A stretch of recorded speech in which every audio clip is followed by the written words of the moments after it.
Hi everyone, it's Nicole, and today I'm bringing you a recommendations video.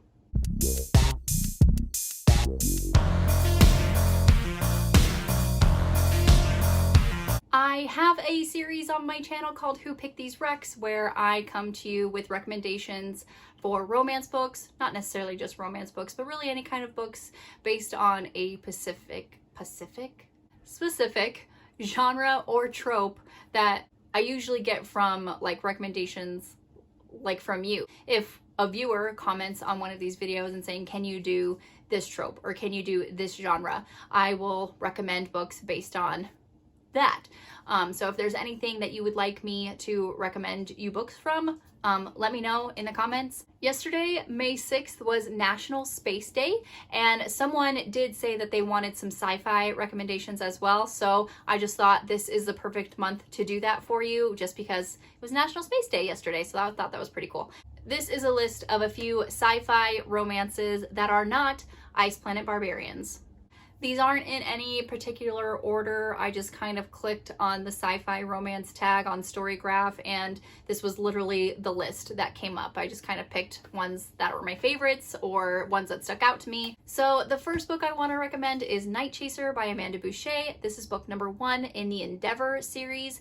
There are 2 books out right now. Third one, we don't know when it's going to be out, unfortunately. The first book and the second book, I believe, I just read the second book and I can't remember, but they do end on a cliffhanger, so just that little tidbit of information. So in this book, we have our main character. Her name is Tess. She is a captain of this rogue, renegade, found family, kind of Robin Hood type situation where they steal from the rich or this galactic government overlord and give to the poor. So the book starts with them on this mission on the run, and the government is sending forces after them to capture them because they stole something. It's this super healing serum that they're trying to get to the children of this orphanage who just need supplies. They're always kind of like the last to get supplies if there's anything left, and so they're kind of just out on their own. So Tess has taken it upon herself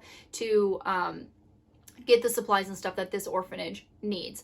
It's because you find out later that she was once a child in this orphanage, so it kind of holds a special place in her heart. So it's kind of like a Robin Hood type situation where they're stealing from the rich or the government and giving to the more needy in this universe. And so that's how the book starts, is they are on the run. They are seemingly caught. You know, they're in this sector where there's a big black hole looming. There's nowhere to run. They're almost out of power. And the antagonist knows that. They're saying like, there's nowhere to go. Just surrender yourself and the cargo and you won't die right now, basically. They're going to capture them. They're going to, you know, put them in jail, blah, blah, blah. They're kind of like, we either get through this or we die. So she decides that, well, they decide as a group that they are going to just go into this black hole, and whatever happens, happens. You know, it's either go into this black hole and die or be faced with this evil government. So they say, let's pick the black hole. And so that's what they do. They go through the black hole, and I don't want to spoil anything for you, but they don't die. It's kind of like a wormhole where they jump through space and end up in what it's called Sector 2. And so still on the run, this is when we meet our male love interest. His name is Shade, and he has this shop where she goes in because she needs parts for her ship. It's kind of like broken down and she needs it quickly. She needs work done yesterday because she's still wanted. What she doesn't know is that Shade is a bounty hunter, and he sees that she is wanted. They have put out a hit on her worth like 200 million credits. And so he's like torn. She is obviously very beautiful. They're attracted to each other from the get-go. But also the more he learns about her and the more he spends time with her, because remember, he's the one doing the repairs on her ship. He realizes that she's not just some wanted fugitive evil person, right? She is actually doing good. She's very passionate about what she does. So he's kind of stuck between that rock and hard place. Like, I was supposed to turn you in, but I caught feelings. It's kind of different from when I was supposed to unalive you, but kind of like the same situation. So yeah, I really, really enjoyed this book. Amanda Boucher is really good. She has another series that's really amazing as well. Really, anything Amanda Boucher writes is very, very good. I loved it. The next book I want to recommend is Slave to Sensation by Nalini Singh. This is book number 1 in the Sci Changeling series. Now, for those of you who have read this series or are familiar with this series, it does have shifters in it. So wolf shifters, leopard shifters, bear shifters, even some sort of sea life shifters. So you're saying, like, Nicole, this is a shifter book. What are you doing recommending it for Sci-Fi Rex? Follow me as I tell you about Slave to Sensation by Nalini Singh. This is part of a dystopian world. So it's sometime in the future after kind of like post-apocalyptic war. We have a certain race. They are called the Sci. They have scientifically discovered a way to eradicate emotion, because they believe that emotion, and kind of like the intense emotions like anger or fear, are what's responsible, or that is why this war that totally eradicated, or as I said, dystopian, and they kind of had to rebuild, that's why the war was caused, because people can't control their emotions. So they have developed a way to just get rid of them. So they are a scientific group that don't have any emotions. They run on pure logic and statistics. So when they are going into a situation, whether it be war, whether it be a business deal, whether it be a marriage of convenience to procreate, they weigh statistics. That's how they do everything in their life. Like, oh, if you do this, it's 99% chance it's going to be great, or 99% chance it's going to be great. It's going to be bad. So that's how they live their life. So that is kind of why it is definitely paranormal or fantasy being a part of a shifter. There's the other race, which is the changelings, which they're shifters, but it's very heavy on the sci-fi as well.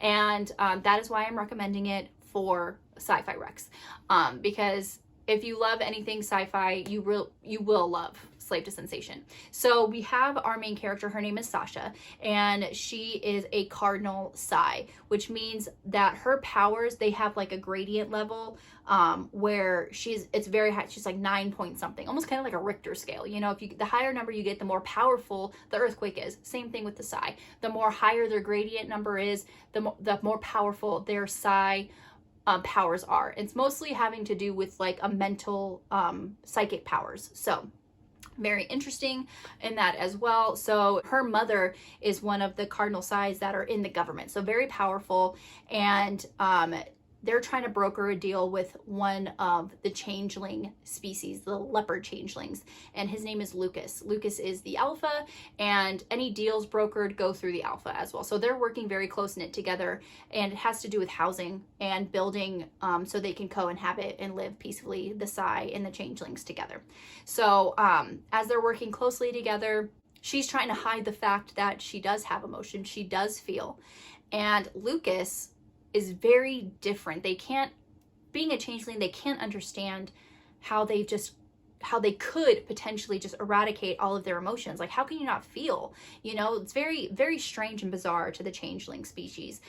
They are very touchy-feely. They rely on their emotions and their instincts very, very well. They have what's called skin privileges. Jesus Christ. Okay, so sorry, I could not think of the words that they used, because the changeling pack, they rely on touch and feel and to show their affection for each other. They call them skin privileges. So if you have skin privileges, you are, you know, welcome to touch, and it's very emotional thing. So anyway, that took me forever to figure out what that was freaking called. I'm so sorry. Anyway, Sasha feels like she's trapped in the world that she's in. She cannot show emotion. She's hiding every day. She's worried that she's going to get caught, because if they find out the psi, if they find out that you are feeling things, they take you to this lab and basically decommission you, which is code for kill you. And she's terrified. She's scared. And Lucas picks up on that, because she's really good at hiding stuff, but her and Lucas, it's kind of like a fated mate situation where they have shared dreams, and they also have, he has a very uncanny ability to read her. So there's this one line in here where it's kind of like she is realizing that he will do anything he can to protect his pack and protect the people that he loves. And she's noticing that, and she's like, I wish you would love me. And he's like, why? Because like, she's a Sci. There's really no use for her to have love for him, or vice versa. And she's like, because then maybe you would protect me too. And so that his instincts are immediately like on high alert. Like, his woman, he literally thinks of her as his woman, needs protecting because she's scared. And it's just their chemistry and their how they react to each other is very beautiful. And it's just a really great series, and you should totally read it. The next book I want to recommend is Bound Souls by N.D. Jones. This is book number 1 in the Forever Yours series. If for nothing else of why you should read this book, just look at this. Look at this cover. Just look at it. Just look at it for me. Look at it. Look at it. Did you look at it? Read it. This cover is stunning. Really, anything by N.D. Jones, her covers are just beautiful. I love it, love it, love it, love it so much. So I was intrigued from the cover, and then I was intrigued by the first line of the synopsis. A supernatural love triangle that tests the bounds of science, truth, and faith. Typically, I don't really like love triangles, especially in YA, but this is fully adult. But N.D. Jones really turns the love triangle trope on its head. And I don't want to give too much away, because reading it and figuring it out for yourself and seeing it firsthand is just phenomenal. I was pleasantly surprised and shocked, and I loved it a lot.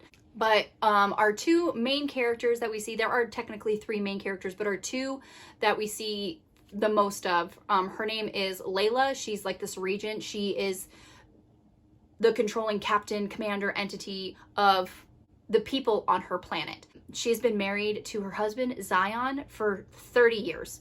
They have been husband and wife. They've loved each other. They are soulmates. And she's the most powerful being on this planet, and her husband is dying, and she cannot do anything to save him. And she feels very helpless. And this isn't a spoiler, because if you read the synopsis, it tells you he dies. It's very tragic. He dies. And Layla has to go on without him. And because she is like the president or the queen of this entire people. But despite that he has died, they still have a way to be together. The way that happens is very interesting, very intriguing, and the way they use this third person, which he has consented to, there's nothing non-consensual about them having their relationship through him. He's still very much aware and still very much present, and he has consented for this. So I just want to put that out there, because it sounds kind of weird, but how they go about this in this kind of love triangle throuple situation that's not really a throuple, because there's not technically 3 people, but there are 3 souls. It's just phenomenal. It's really, I'm probably really explaining it very badly, but I loved it. It was great. If that really bad explanation doesn't give you the urge to try it, just this cover should, because it's phenomenal. But I have to put this on the list because it's phenomenal. It's great. Next book that I want to recommend is Ensnared by Tiffany Roberts. This is book number 1 in the Spider's Mate trilogy. And Tiffany Roberts is a husband and wife writing duo. So they have taken upon themselves to try to make spiders lovable. And honestly, they do it. It's fantastic. So you look at the cover, you think, oh my God, he's a whole spider. It's this woman, her name is, what is her name? Ivy. Here we go. She crash lands on this planet, and she was in like a cryo sleep. Not just her, but other people as well. But in the crash, her pod opened up, she wakes up, and she is alone on this planet. She has no idea, no clue where she is, how much time has passed. While she's exploring, she runs into Catan, who is an alien species that looks like a giant spider. 8 legs and all. And she's terrified, obviously, at first, but he is another one of those gamma heroes. If you're unfamiliar with the term gamma hero, it is the best parts of the alpha hero and beta hero together. So he is the soft, sweet cinnamon roll hero where he wants nothing but her happiness and safety and comfort. But also he is a badass when he wants to be. You know, in the effort of protecting her, he will stop at nothing. He will literally unalive you if you touch her. Catan is kind of, he feels like an outcast in his own colony. I don't know. Is that what they call it? I don't know. But it's a bunch of spiders and there's a queen, and the queen wants him for her own. And she's very rough, very abusive. The females of the alien species are kind of like females of spiders. They're much bigger than the males, right? And so she uses her size and her strength against him and tries to make him bend to her will. And that kind of pushes him out even more. He has like a little nest on the outskirts of the colony where he goes for a safe haven. And that's where he meets Ivy. And they kind of, there's a forced proximity situation going on, and he's trying to protect her. And slowly but surely, it's a slow burn, they trust each other, they become friends, and then they become lovers. And it's beautiful. It's they made me fall in love with the spider. They did it. They did that thing. It's definitely monster smut. He is not human. I mean, he has humanoid features like arms, facial features almost, but he is very much spider monster. Just give it a try. If you can't handle it and you have to DNF it, that's totally fine, but I have to recommend this because honestly, it's 5 stars. It's phenomenal. It's so good. It's fantastic. I have to read the last book in the series and I cannot wait because the ending of the second book was a major cliffhanger. My jaw dropped. But this is fantastic. Just read it. Promise. I promise it's good. I promise. Y'all think I'm nuts. I know you do. I'm so sorry. Next book I want to recommend is Double Down by Susan Hayes. This is a throuple situation where we have Zura. She is a cargo pilot, so she kind of meets the two, Kit and Luke, who are cyborgs. They were created for this war, but since the war is over, they were kind of decommissioned. And instead of just like them being taken offline, they went out to live their life basically. And so they own this like tavern bar place. And Zura, being a cargo pilot, she's out and about everywhere. She doesn't really have like a home base, but she runs into these two a lot. There is an attraction there, and Zura doesn't really want a relationship per se, just because, like I said, she's a cargo pilot. She is off and about all the time. Relationships don't really work for her. But they kind of explore like a friends with benefits situation, but it turns into like this fated mate situation where they're like, they have an instant connection and they do not want to let her go, kind of thing. So as they're exploring the situation, they're really having a great time. Something from their past is looming and threatening their love and their situation and their budding romance. So really they have to fight for their chance at love and the life that they've always wanted. And really they're trying to just really convince her that, you know, even though what she does for a living, it won't be a hindrance to them. It doesn't really have to affect their relationship. And they can be together. The two main characters, Kit and Luke, they are very much alpha heroes, like touch her and you die kind of situation, which I love. It's great. And the fact that the cyborg aspect and the science and the history like regarding the cyborgs was very, very interesting. I really, really enjoyed it. It's not just like the romance that was the romance is very, very good, but the whole science and history part of it was really amazing as well. And the last book I want to recommend is Toxic Desire by Robin Lovett. This is book number 1 in the Planet of Desire series. So this book, we have our two main characters, Nem and what is his name? Otin. Nem is human. She's human. She's the captain of this ship. And Otin is a commander of his species, the Szeds. I think Szeds is like multiple S's. But they are bitter enemies. They're rivals. The Szeds can really never forgive the human race for almost eradicating their entire species. And so basically what Otin is saying, like, and how the book opens up, is that they're fighting each other. You find out that Nem's ship was flying through space and the Szed ship had seen them, even though Nem's ship didn't really do any kind of aggressive movements intent on war or battle. Just Otin seeing them was a sign of war. They're like, you're not supposed to be here. You're human. I basically have to kill you.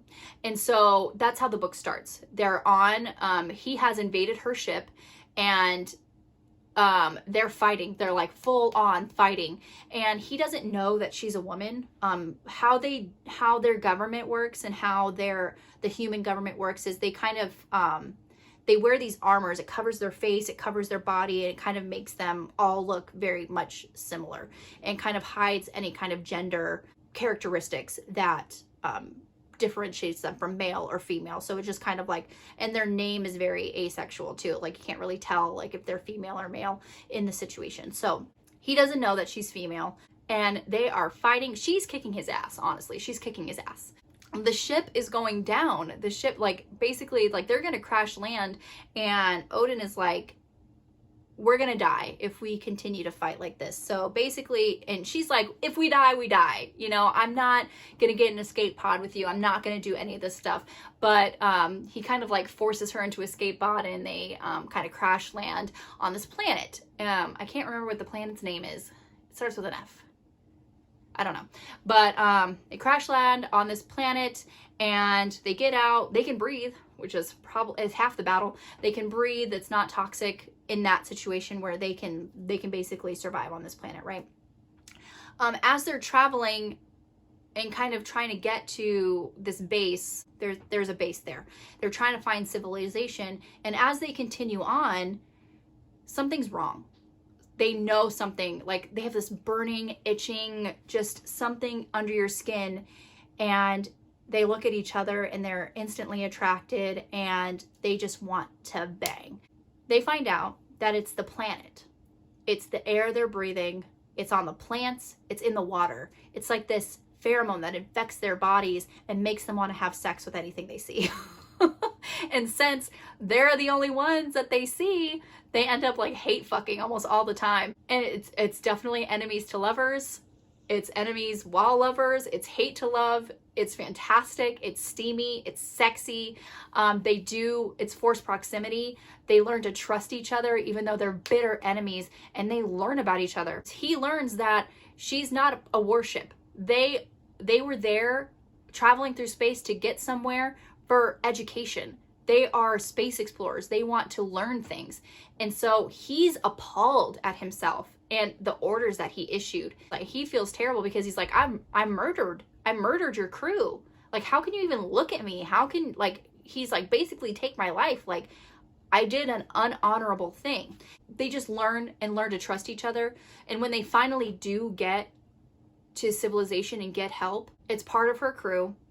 They see him as the enemy and kind of lock him up, not giving him, and there's an antidote to kind of, so they can fend off the pheromones of the planet. They don't give him any because they're going to kill him. They're like, we're not going to waste antidote on you. We're just going to kill you. And she is terrified because she's come to love him, and she figures out a way to break him free so they can get away, because they've just deeply misunderstood each other. And a lot of this could have been handled if they communicated with each other, but they didn't. This is definitely another, I was supposed to unalive you, but I caught feelings. It's enemies to lovers, forced proximity. It's also fated mates, because the Szeds, his alien species, they go through something that's called the attachment, and he has never felt this for anyone except for her. He's thinking it's the planet making him feel like this heightened attraction, but it's not. It's her, because they're fated mates. And yeah, I really loved it. It's great. This whole series is great, actually. But yeah, those are all of the sci-fi romances that I wanted to recommend to you, because May 6th was National Space Day. I did kind of want to film this on there's a National Extraterrestrial Abduction Day, and that was March 20th. I wanted to film this then, but of course I fell off filming and couldn't get caught back up. And so I was very excited that May 6th was National Space Day, kind of giving me another reason to do sci-fi recommendations for you. But yeah, if you've read any of these books and you love them, let me know. If you've read any of these books and you hated them, let me know. I would love to have a conversation with you. But go ahead and like my video if you did, comment below, and subscribe to my channel. You can follow me on all the social media platforms. The links will be in the description box below. We'll see you next time, avid readers.